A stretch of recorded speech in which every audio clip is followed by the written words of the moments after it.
हमारा कॉलम की जो लैपिंग है वो कितनी होनी चाहिए स्टैंडर्ड साइज़ के हिसाब से, और हमें कितना नहीं रखना चाहिए उसके बारे में मैं आज बताने वाला हूँ आपको कि जब भी हम कभी भी कॉलम बनवाते हैं तो हमें कॉलम बनाते समय कॉलम का क्या क्या ध्यान रखना चाहिए और किन किन चीज़ों का ध्यान रखना चाहिए। कॉलम लैपिंग कितनी होनी चाहिए और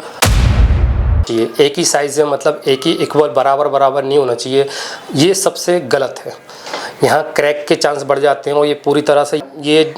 कभी भी अगर कोई भी बंदा हमेशा सही लैपिंग देते हैं, जहाँ इक्वल लैपिंग रखी जाती है वहाँ सिर्फ खाली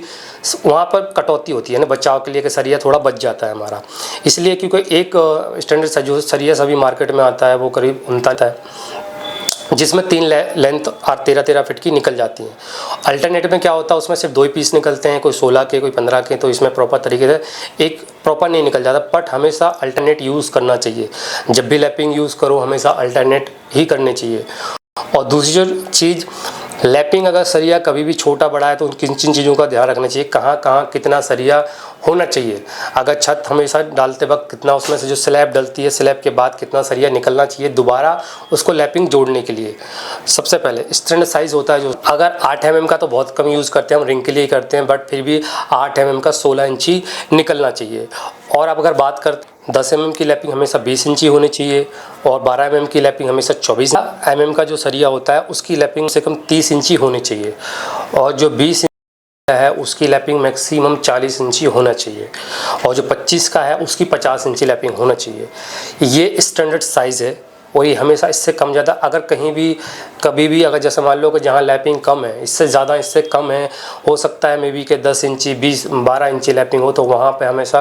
कपलर यूज़ करना चाहिए। और कपलर सब में हमेशा यूज़ नहीं करना चाहिए, वो मैक्सिमम 2 या 3 होना चाहिए बनिए के प्रॉपर। जब भी लगा उसमें जैकल लगा होना चाहिए। बिना जैकल का कभी भी कॉलम में प्रॉपर अगर बिना जैकल का सरिया नहीं बांधना चाहिए, प्रॉपर जैकल लगाना चाहिए। और हमेशा कॉलम में जो बेंडिंग मानी जाती है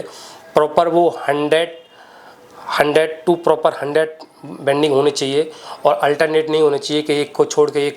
एक रिंग को छोड़ के दूसरी रिंग पे, दूसरी रिंग को तीसरी रिंग पे, और हमेशा इसमें डबल बेंडिंग होनी चाहिए। हुक हैं वो कम से कम